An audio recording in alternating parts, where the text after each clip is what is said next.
Secrets, lies, and a single sheet of paper that could change everything. Rebecca was 5 months pregnant when she discovered her husband's darkest betrayal, a mistress, tucked away in a secret apartment, a promise of the family home gifted to another woman. Standing in front of that very house, clutching the deed, Rebecca realized she held all the power. Friends had warned her, family had whispered, but no one could have guessed the shocking turn of events about to unfold. If you're ready for deception, heartbreak, and the sweetest revenge, stay right here. This story will grip your heart and never let go. Rebecca Martin was raised on the outskirts of Bloomington, Indiana, a quiet town where everyone knew each other's names and personal business. Her father, Carl Martin, worked in construction, and her mother, Julia Martin, was a school librarian who valued discipline and kindness. From an early age, Rebecca was known for her strong sense of justice. She wouldn't hesitate to defend a friend from bullies on the playground or challenge a teacher if she felt something was unfair. When Rebecca turned 20, she moved to Indianapolis for college, studying business administration at Howard and Kingsley University. The hustle of a bigger city thrilled her. It was at a crowded campus cafeteria where she met Adrian Carter, a marketing major who was 2 years her senior. Adrian had confidence that was nearly magnetic. He navigated conversations like a seasoned politician, sweet-talking professors, and fellow students alike. Rebecca, always prepared to see the good in people, found him both charming and sharp-minded. Their romance began the way young love often does: spontaneous dinner dates, late-night phone calls, and playful text banter that stretched into the early morning hours. Rebecca's friends adored Adrian, praising him for his wit and ambition. Adrian showered her with compliments, telling her she was unlike any woman he'd ever met. By the time they both graduated, Adrian and Rebecca were undeniably inseparable. They seemed like the perfect match, one bounding forward with unstoppable drive, the other anchored in loyalty and moral fortitude. But even in those halcyon days, there were signs, small cracks, that hinted something deeper lurked behind Adrian's sunny smile. There was the time Rebecca found a suspicious text on his phone from a female co-worker. He brushed it off as harmless flirting. Another time, he cancelled weekend plans at the last minute, claiming an urgent assignment at work only for her to spot him at a bar with a group of unknown friends. Still, Rebecca dismissed these red flags. She reasoned that every relationship had bumps, especially when two ambitious people were charting career paths in the big city. Eventually, Adrian landed a promising job at an advertising firm, and Rebecca joined her father's construction business with dreams of growing it into a larger enterprise. They got married in a modest ceremony at the Martin family's church, close friends, immediate family, and simple decorations. The wedding might not have been extravagant, but it was heartfelt. Standing at the altar, Rebecca believed in the vows they exchanged with every fiber of her being. Adrian seemed equally smitten that day, gazing into her eyes as if she were his entire world. Yet, as it often does, real life started chipping away at their bond. Adrian's work demanded frequent socializing with clients, late nights, and networking events. Meanwhile, Rebecca was determined to prove herself in a field typically dominated by men. Even then, they supported each other's ambitions. They decided to buy a house in a leafy suburb of Indianapolis on Elmwood Avenue, spacious enough for the children they planned to have and close enough to downtown so Adrian's commute wasn't an ordeal. That house, ironically, would become the epicenter of a betrayal no one saw coming. The house on Elmwood Avenue was everything Rebecca dreamed it would be: a sturdy 2-story brick home with a wraparound porch, a long driveway, and a backyard large enough for barbecues and children's laughter. Carl Martin, ever the proud father, pitched in to help renovate, installing new cabinets, repainting walls, and refinishing the hardwood floors. Adrian contributed by picking out high-tech gadgets and modern furniture, ensuring the place exuded subtle luxury. At first, the Carters' life in that home seemed idyllic. Weekends were filled with quiet breakfasts in the sunlit kitchen, and evenings concluded with them cuddled on the couch, brainstorming future business ventures or planning vacations. They were building a life together brick by brick, or so Rebecca believed. But about 2 years into their marriage, Adrian began to change. Subtly at first. He started coming home later, missing family dinners, insisting he needed space to recharge because his job was extremely demanding. Rebecca understood. Pressure too. Carl's company was expanding and she was required to travel to new sites across the region. She attributed Adrian's distance to stress and tried to be supportive, offering him space but also gentle encouragement to open up about his worries. One August evening, after yet another missed dinner, Rebecca confronted him. She had cooked his favorite meal, homemade lasagna, and waited for hours. He walked in around 10 p.m., reeking of whiskey and cigarette smoke. Instead of apologizing, he flopped onto the couch, stared at her with bloodshot eyes, and declared, "I had to be with clients. We closed a $1 million campaign." His voice was dismissive, almost irritated. Alarmed at his tone, she pressed, "But why didn't you text me?" "I've been worried." He shrugged, turning away. "I'm doing this for us, Becky.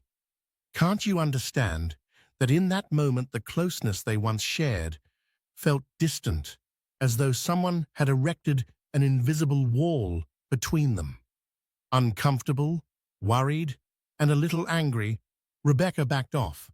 She slept in the guest room that night, thinking that some space might calm both of them. Neither of them spoke of the incident in the days that followed, but a quiet tension took root. Despite these disconcerting shifts in Adrian's behavior, Rebecca stayed.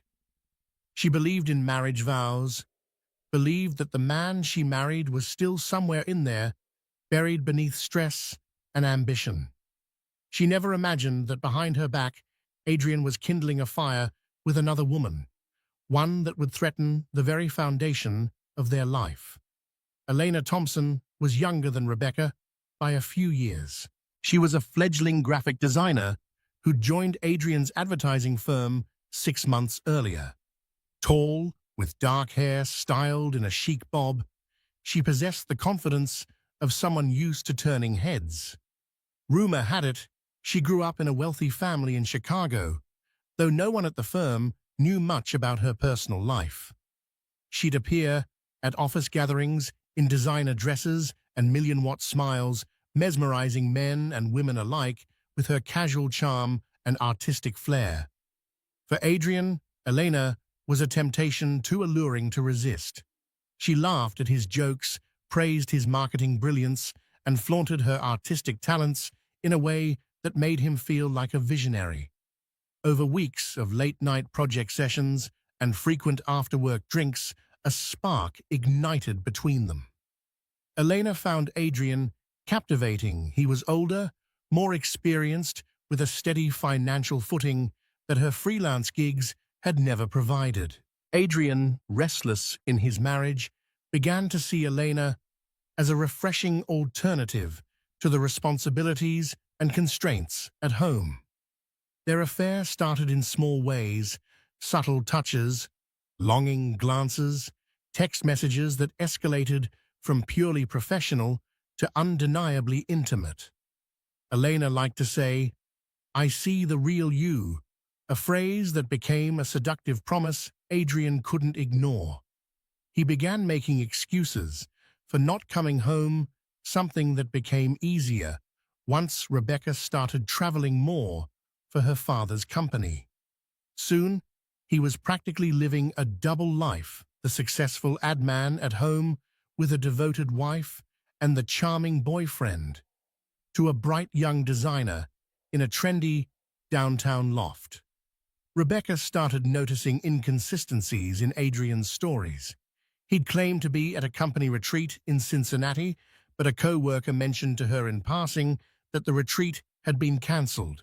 He'd talk about a new campaign that required extended hours, but office staff said the project was on hiatus. While these lies troubled her, her family and best friend Andrea Collins urged her not to jump to conclusions. "Maybe it's just stress," Andrea repeated, though a shadow of doubt crossed her face too. What nobody suspected was how far Adrian and Elena's bond had progressed, and the grand promise Adrian would eventually make to keep Elena's affection. One crisp October afternoon, Rebecca found herself at the office of attorney James Carter, Adrian's cousin. The visit was supposed to be about updating insurance information for the house, something Rebecca insisted on before her upcoming business trip. She happened to mention she wanted to be sure that both their names were correctly on the deed, given her father's significant contribution to the down payment. James looked perplexed, checking the records. He confirmed that indeed, both Adrian and Rebecca were listed as co-owners. "No changes have been made," he said, matter-of-factly. "Why did Adrian say something about that? No, Rebecca stammered. I just wanted to be sure everything was in order." His questioning gaze made her uneasy, but she brushed it off as a routine check. Yet that moment lingered in her mind. Why had she asked about changes? She wasn't sure. Something about Adrian's behavior made her uncertain of everything she thought she knew. That evening, Rebecca decided to look through their financial statements.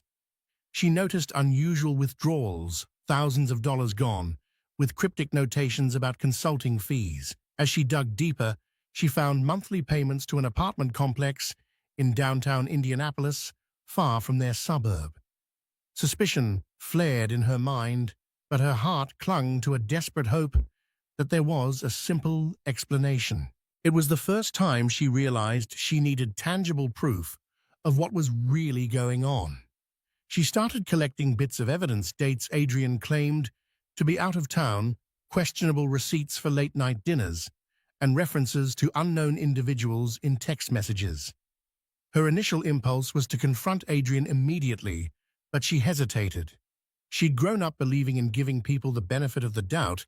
Could she have gotten it all wrong? Meanwhile, Adrian was oblivious to her scrutiny. He continued to juggle his time between wife and mistress. Eleanor, impatient with late-night trysts and secret rendezvous, demanded something more permanent.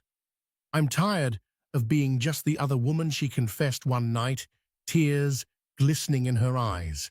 "Prove to me I'm more than that." And so, in a rash moment fueled by infatuation and desperation, Adrian promised Elena something colossal. "I'll give you the house. Rebecca doesn't need to know. We can change the deed. It's basically mine anyway," he boasted, ignoring the financial reality and Rebecca's half-ownership.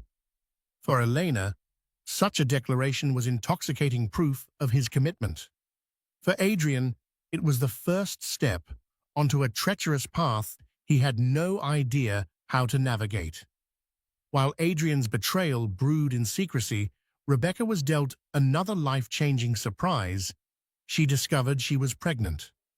She had suspected something was off for a while: fatigue, mild nausea, and a heightened emotional sensitivity that she blamed on stress. A quick drugstore test confirmed her suspicions. Staring at the pink lines, Rebecca felt an overwhelming blend of joy and terror. The child she had dreamed of for so long was finally coming. But her marriage was faltering, riddled with late-night absences and cryptic lies. In a daze, she wandered into the living room, test in hand. She pictured the perfect announcement scenario she'd once envisioned: a romantic dinner, soft music, perhaps a sweet note pinned to Adrian's favorite dessert. Instead, she found the couch empty, the clock approaching midnight, and no text or call from Adrian to explain his absence. She sat there, tears welling in her eyes, clutching the test that symbolized both hope and heartbreak. 3 hours later, Adrian stumbled in half-drunk, reeking of whiskey and overpriced cologne. Rebecca was still waiting the pregnancy test, now hidden away. She watched him with a wary gaze. Her first instinct was to confront him, demand to know where he'd been, why he smelled like another woman's perfume. Yet something stopped her. Fear, perhaps. Fear that if she unleashed all her suspicions now, she'd discover truths too painful to bear. Fear, too, of what it would mean for her unborn child if her marriage crumbled. So she let the moment pass. She helped Adrian remove his shoes, pulled a blanket over him on the couch, and retreated to bed, alone, her mind spinning with conflicting emotions. A baby was on the way. She was determined to protect this child, to give them a stable life. But how could she do that when her husband seemed to be slipping further into secrecy and deception? Finding herself in emotional turmoil, Rebecca did what she often did when she needed clarity. She drove back to Bloomington to see her parents. Carl and Julia sensed something was wrong the moment she stepped into the house. She looked pale, her eyes hollow from nights spent crying. They urged her to spill everything, and she did minus her suspicions of Adrian's infidelity. Instead, she spoke about his late nights, his erratic behavior, and the unusual financial statements. Carl, ever the protective father, bristled. "You're pregnant, and he's acting like this," he demanded. But Julia reminded him gently that they didn't know the whole story. Stress at Adrian's job could be a factor. They pledged their support no matter what. That evening, Rebecca called her best friend, Andrea Collins. Andrea, an investigative journalist by trade, had always been a pillar of strength and a fountain of practical solutions. When Rebecca mentioned the suspicious transactions and the downtown apartment, Andrea's tone grew serious. "You need to find out who lives there. Come on. We both know how to dig up property records. Let's do this the right way." Rebecca hesitated. Doing so would mark a point of no return. But her commitment to truth and her newly discovered pregnancy pushed her forward. Within a few days, with Andrea's help, she uncovered that the apartment was leased under a shell account Adrian had set up. Further digging revealed a pattern of similar consulting fee withdrawals that matched monthly rent payments. It was undeniable proof that Adrian was keeping a secret space in the city. The shock rippled through her entire being. She felt betrayed, furious, and heartbroken all at once. Still, she wasn't ready to confront him without seeing this apartment for herself. What if it was just some meeting space for his business deals? Her conscience told her to give him a chance to explain, but her gut warned that nothing he could say would justify such deception. That weekend, while Adrian was away at one of his supposed client getaways, Rebecca and Andrea drove to the downtown complex, hearts pounding in unison. They had no plan beyond seeing who might open that apartment door. If it was indeed a mistress, the truth would be laid bare. If no one answered, they'd have only more questions. But Rebecca knew she had to knock. Rebecca's hands trembled as she stood outside apartment number 410 at the Carteron Lofts. Andrea offered to knock on the door, but Rebecca insisted on doing it herself. She took a breath, rapped 3 times, and waited. The hallway lights flickered ominously, underscoring the tension. When the door opened, a young woman with dark hair and striking features peered out. She wore a casual silk robe, clearly not expecting visitors. For a moment, they stared at each other, speechless. Then Rebecca broke the silence. "Is Adrian Carter here?" Elena Thompson, though Rebecca didn't know her name yet, narrowed her eyes. "Who wants to know?" Rebecca drew a shaky breath. "His wife." Elena's expression shifted from confusion to shock, then settled into something that looked like subtle panic. She held the door only slightly ajar, but it was enough for Rebecca to glimpse the interior men's shoes near the entrance, a half-filled wine glass, on the coffee table scattered design sketches. A laptop was open, paused on a video call screen that read, "Adrian Carter." Andrea cleared her throat, stepping forward. "So it's true. You are the other woman." Eleanor's defenses kicked in. "He told me," he said, she stammered before gathering her composure. "We're in a committed relationship. He said the marriage was over, that you two were going through a divorce." Rebecca felt a wave of nausea. Her suspicion was now an irrefutable fact. Adrian had lied. Not just a little fib, but a massive deception that had led another woman to believe she was his real partner. The world spun around her. Andrea placed a steadying hand on her shoulder. "Committed relationship," Rebecca repeated softly, her voice trembling. "You think you can just break up a marriage like that?" Elena's eyes flickered with guilt, but also anger. "He promised me everything," she said. "He promised me this apartment, the house in Elmwood, even said he'd pay off my car loan. He told me you didn't want him anymore." A strangled laugh escaped from Andrea.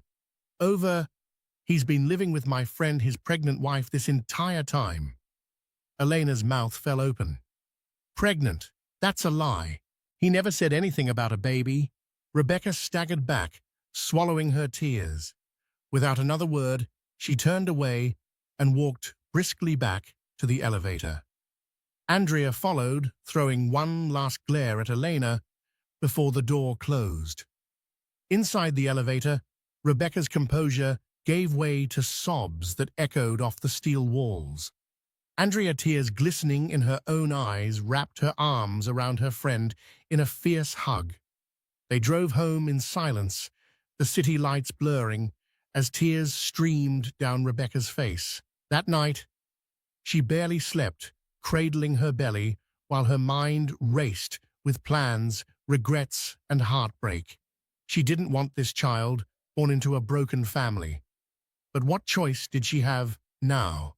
2 days passed before Adrian returned from his so-called client getaway. Rebecca had managed to keep her emotions under control, though she felt a storm brewing inside her. She wanted to confront him the moment he walked in, but her father's voice echoed in her mind. "Stay calm, collect the facts, handle this with a cool head." When Adrian finally strode through the front door, luggage in hand, Rebecca noticed how easily he masked his guilt.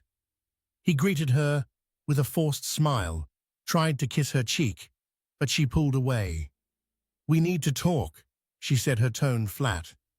Adrian set down his suitcase, scanning her face. "Sure. Let me grab a shower first."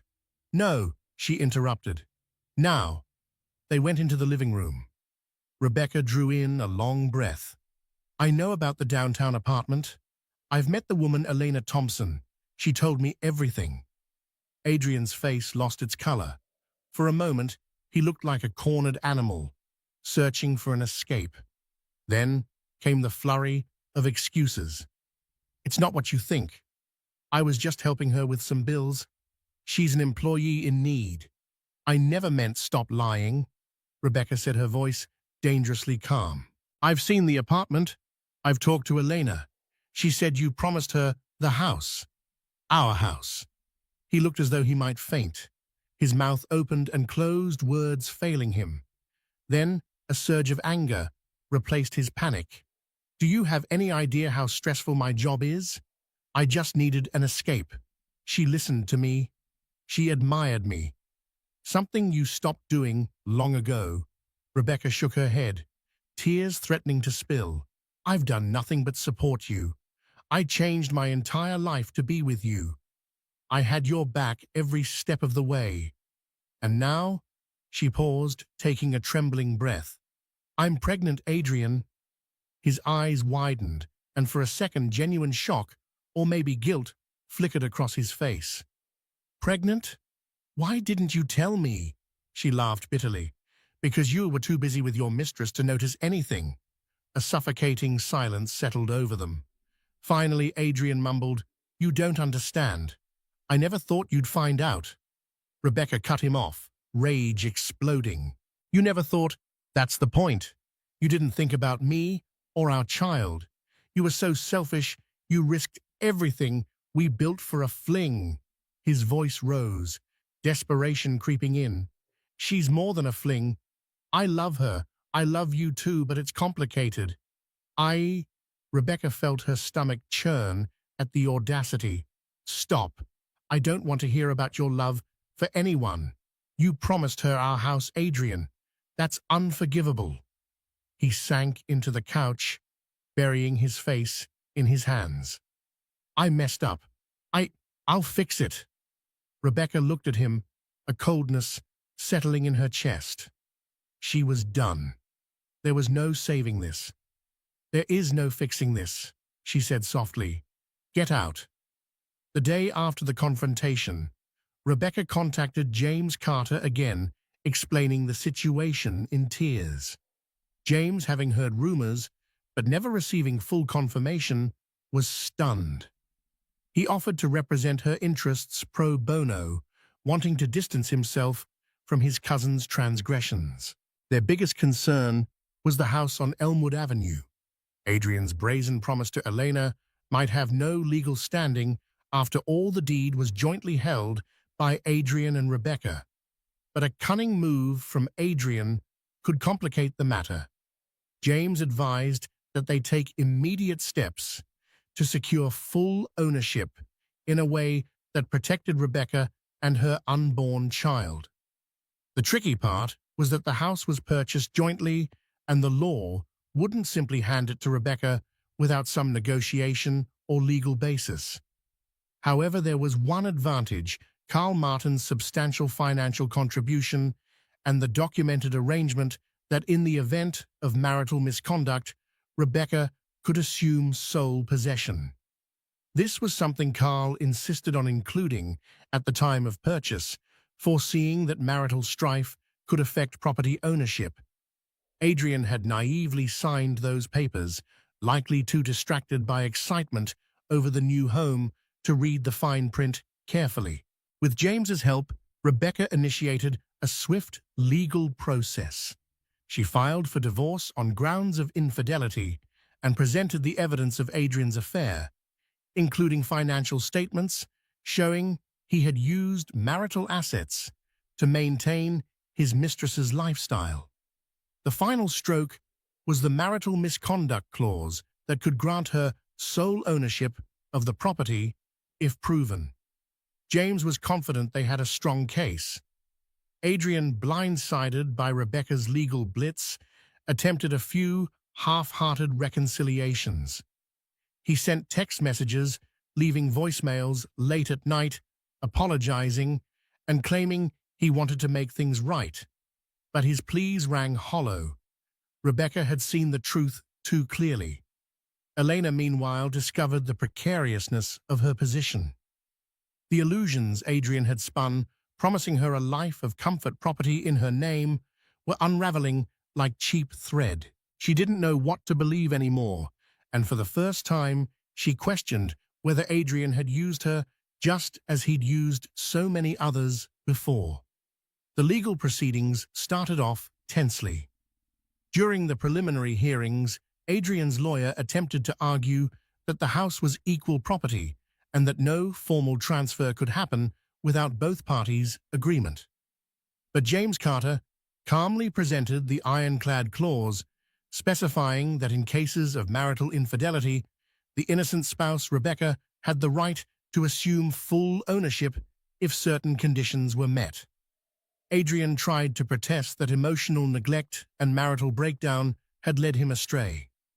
He accused Rebecca of being unsupportive, too busy with her father's company, and failing to meet his emotional needs. Rebecca stayed composed on the stand, recounting the nights he never came home, the discovery of his mistress, and the financial documents proving Adrian used marital funds to keep Elena housed in the city. Compounding Adrian's problems was the revelation that Elena was willing to testify if subpoenaed. Though reluctant at first, she eventually cooperated, especially after realizing she had no legal right to the promised property. She told the court how Adrian assured her he controlled the house and that Rebecca was out of the picture. The judge, an older woman named Sandra Brightwell, listened carefully to both sides. After reviewing the prenuptial and purchase documents plus the evidence of Adrian's affair, Judge Brightwell gave a pointed look to Adrian. "You entered this contract willingly, Mr. Carter, and your extramarital actions have violated it," she stated. "Mrs. Carter is entitled to full ownership of the property given the terms we have before us." Adrian's face went pale. He seemed unable to comprehend that his impulsive promise to Elena, his deception, and his blatant betrayal had led him to lose not just his marriage, but also the cherished house he once boasted about. Meanwhile, Rebecca maintained a calm exterior, though inside her heart was pounding with a mix of relief and sorrow. The house was hers, entirely hers, but at a grave emotional cost. Armed with the legal documents confirming her sole ownership, Rebecca wasted no time evicting Adrian. He had already moved out weeks ago, crashing at a friend's place, and sometimes at Elena's apartment. However, in a moment of twisted gall, Adrian tried to reason with Rebecca to let him stay in the guest room, just until he found his own place. She refused outright, handing him an official eviction notice. With the child due in a few months, the last thing she needed was the father's toxic presence lingering in her new sanctuary. But the real shock came when Elena approached Rebecca unannounced at the construction office. Andrea, who happened to be there for moral support, tensed up instantly when she saw the young mistress stride in, face flushed with worry. "What do you want?" Andrea demanded. Elena lifted her hands in a gesture of peace. "I'm not here to make trouble. I want to apologize to Rebecca." Rebecca's expression was unreadable. She studied Elena for a moment, then nodded for her to continue. "I didn't know you were pregnant," Elena said, voice trembling. "Adrian lied about so many things. I'm sorry for my part in hurting you. I believed him when he said you two were practically separated." A bitter laugh escaped from Andrea, but Rebecca silenced her with a glance. Turning back to Elena, she replied, "I appreciate the apology, but that doesn't undo the damage." Elena nodded, tears brimming. "I know. I just wanted you to hear it from me. I'm leaving the firm. I can't stay there after everything." In that moment, Rebecca saw a sliver of a woman who was perhaps just as deceived. She let out a shaky breath. "Take care of yourself, Eleanor. I hope you find a better path." Elena left quietly, shoulders sagging under the weight of regret. Andrea watched her go, relief washing over her. "At least she admitted her wrongdoing," she murmured. Rebecca only nodded, focusing on the bigger priority, the baby that would arrive soon, and her new life that needed rebuilding from the ashes. Days turned into weeks, weeks into months. Rebecca moved forward with the divorce proceedings, finalizing the settlement that granted her sole ownership of the Elmwood Avenue house. Adrian, cornered by legal fees and a tarnished reputation at work, faced a series of humiliations. His boss, who initially admired his charisma, found out about the scandal and cut Adrian from important accounts. Clients questioned his trustworthiness, and in the competitive world of advertising, that kind of doubt was a career killer. Meanwhile, Rebecca transformed the house into a cozy haven for her soon-to-arrive child. Carl and Julia, dropped by almost daily, helping paint the nursery, a soft lavender, and assembling the crib. Andrea put together a baby shower, inviting close friends who rallied around Rebecca with well wishes and baby gifts. Despite the heartbreak, love and support poured in from her family and friends. It was enough to remind her that life goes on even after the deepest betrayals. One evening, as the setting sun cast golden light across the living room, Rebecca sat in a comfortable chair, rubbing her swollen belly and contemplating the future. This house had once felt like a symbol of a bright marital beginning. Now it stood as a monument to her resilience. When she felt the baby kick, a wave of hope surged inside her. She whispered softly to her unborn child, "We've got this. No matter how hard it gets, we'll stand tall." She realized that while Adrian's betrayal had shaken her world, it hadn't destroyed her spirit. If anything, it revealed strengths she never knew she possessed. A week before her due date, Rebecca answered a knock at her door, heart pounding, as she peered through the window. Standing on the porch was Adrian himself, looking disheveled and haunted by regret. She hesitated, then opened the door just enough to peer out. "What do you want?" she asked, her tone guarded. He exhaled, heavily, eyes flicking to her round belly. "I just want to talk." She considered shutting the door in his face, but something in his voice, a hint of genuine remorse, made her pause. She gestured for him to follow her to the porch swing, refusing to let him set foot inside the house he'd lost the right to. They sat in awkward silence for a few moments. Adrian cleared his throat. "How are you feeling?" Rebecca ran a hand over her belly, protective.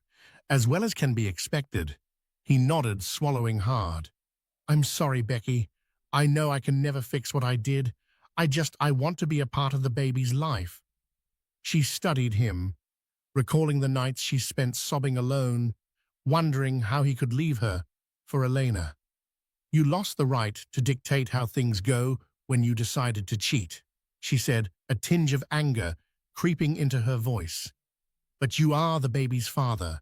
My child deserves to know who you are. We'll need to figure out co-parenting arrangements. That's all I can offer." Adrian's shoulders sagged with relief. "I understand. I won't try to push anything more. I just want to be there for our child, and if there's anything you need, financial support, medical expenses, I'll do it." Rebecca raised an eyebrow. "I'll have my lawyer talk to your lawyer. This is bigger than you and me." He nodded, standing up awkwardly. His eyes scanned the porch, the yard, the house he once called home, a flicker of longing in them. "You look good," by the way, he managed, voice cracking. She offered a tight smile that didn't reach her eyes. "Thank you. Goodbye, Adrian." Without another word, he walked down the steps and drove off. Rebecca watched until the car disappeared, then patted her belly softly. "He doesn't deserve us," she whispered. "But we'll be fair." Rebecca went into labor on a sunny Saturday morning.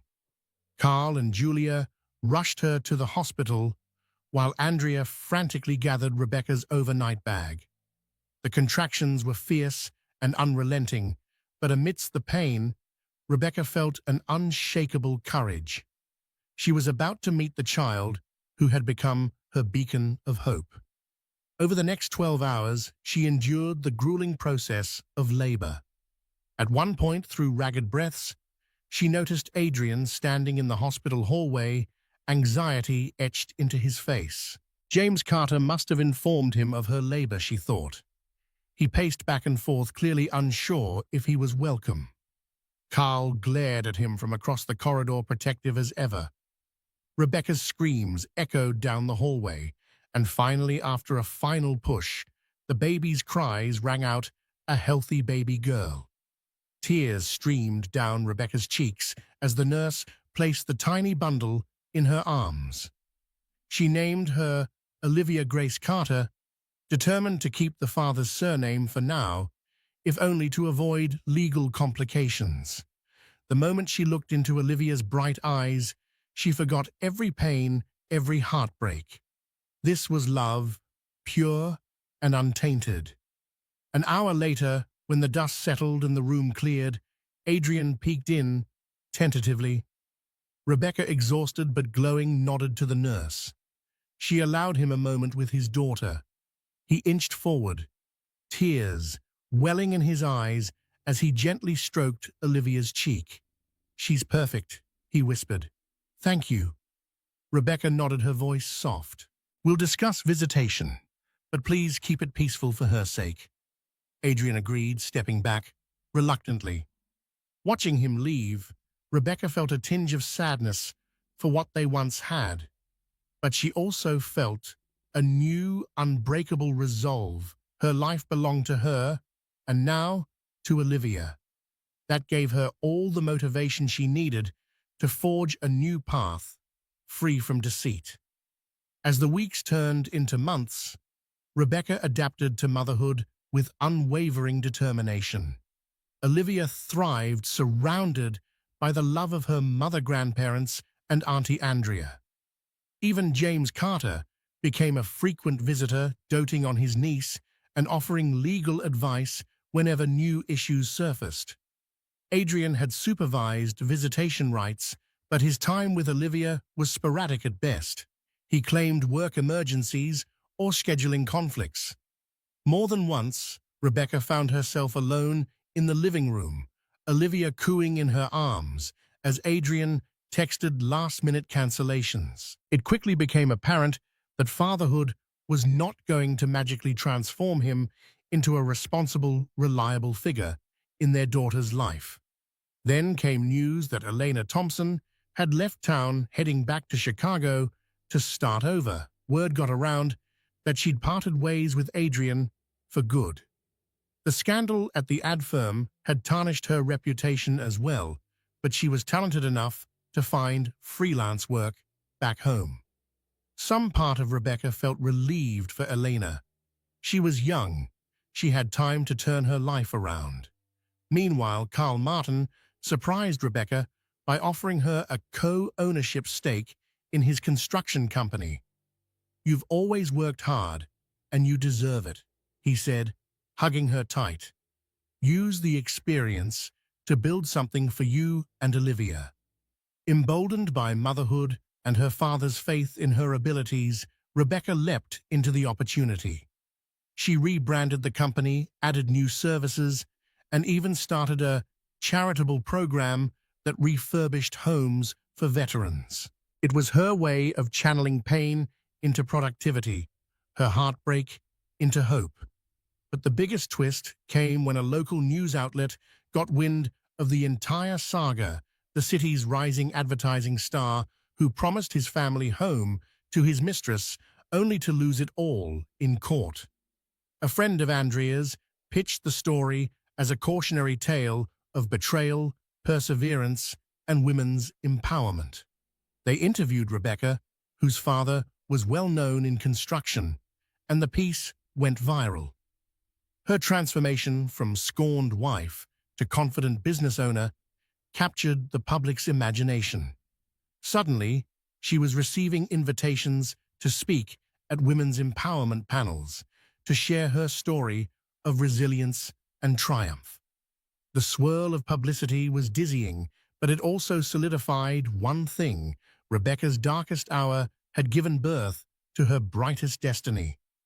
No longer the naive college girl or the trusting wife, she emerged as a fierce entrepreneur and a devoted mother.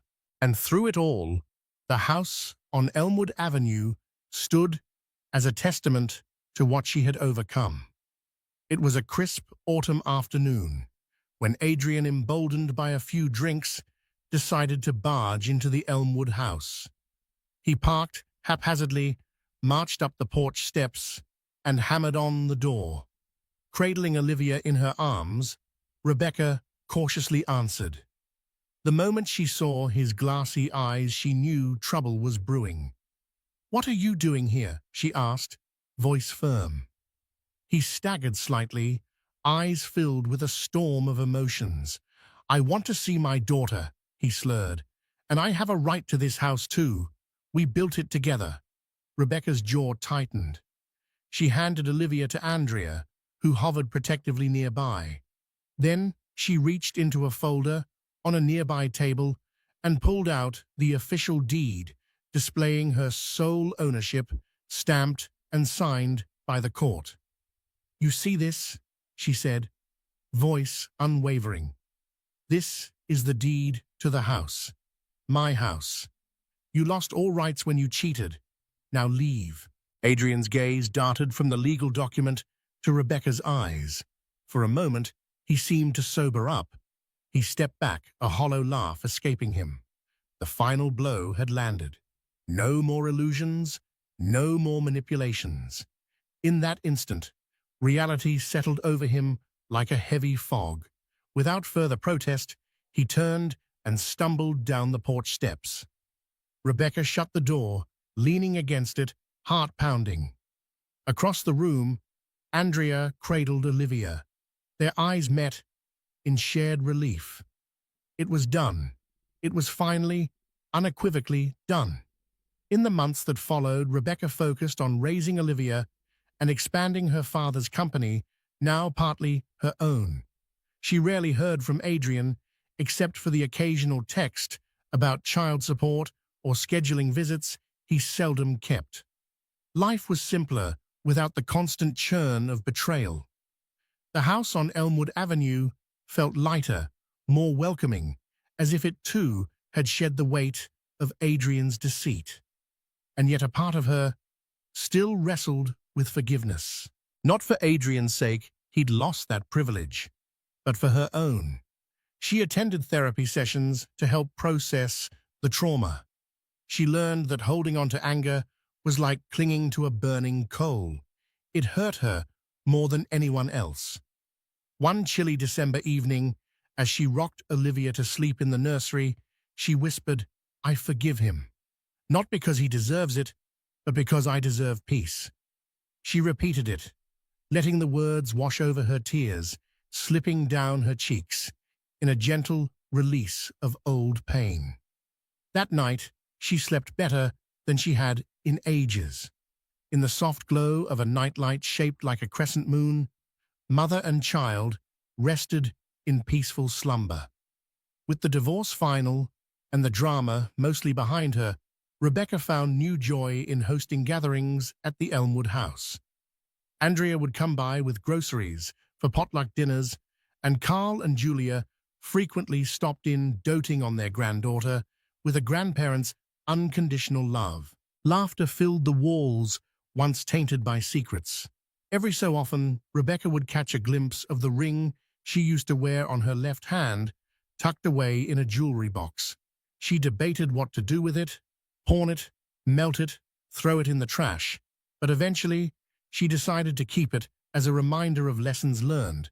Never ignore the little red flags, always trust her intuition, and most importantly, never lose herself trying to please another. The official launch of Martin Carter Construction, rebranded and co-owned by father and daughter, was a triumph. They held a grand opening event, complete with a ribbon-cutting ceremony. Dozens of local business owners, community leaders, and old friends of Carl's attended. Rebecca stood on a small podium, wearing a confident smile, Olivia clapping happily in her arms. She thanked everyone for their support, turning a personal tragedy into a message of hope.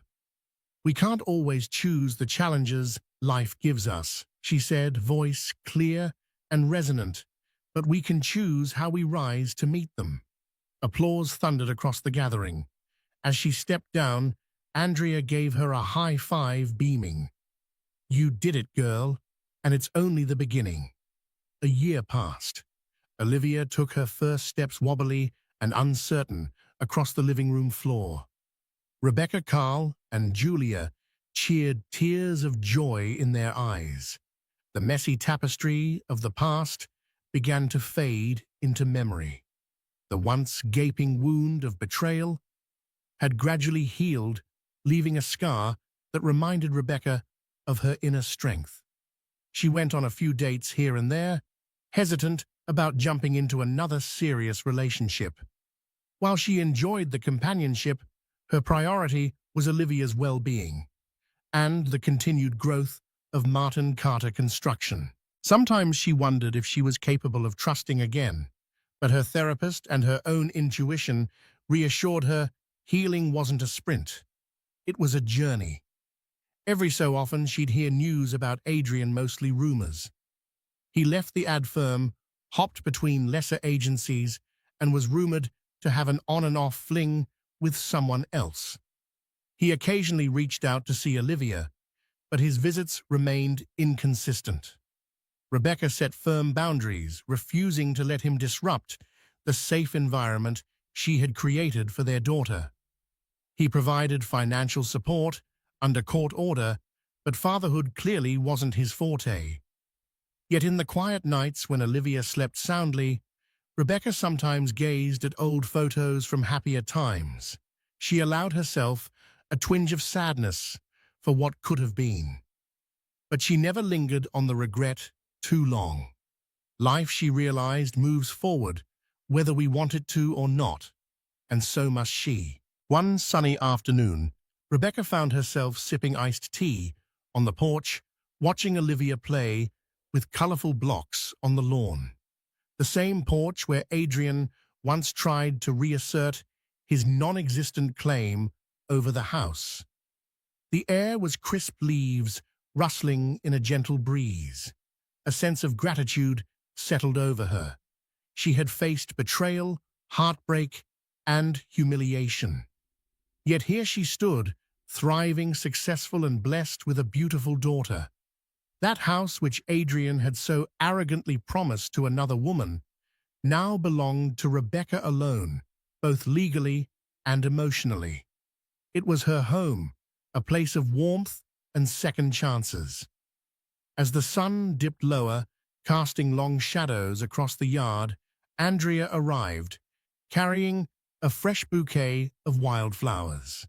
"For the hardest working woman I know," she teased, setting the flowers on the porch table. Rebecca smiled. "Thanks, Andrea." Her friend plopped down on the adjacent chair, gazing at Olivia. "You ever regret not giving Adrian another chance?" Without hesitation, Rebecca shook her head. "No, he had plenty of chances. I finally learned that some people won't change until life forces them. And even then, it might be too late." Andrea nodded in agreement, reaching out to squeeze Rebecca's hand. "Proud of you, Becky." They sat in companionable silence, watching the golden hour light bathe the yard in warmth. Rebecca's phone buzzed a message notification. She glanced at it briefly, a client requesting a new project estimate. She grinned, setting the phone aside for now.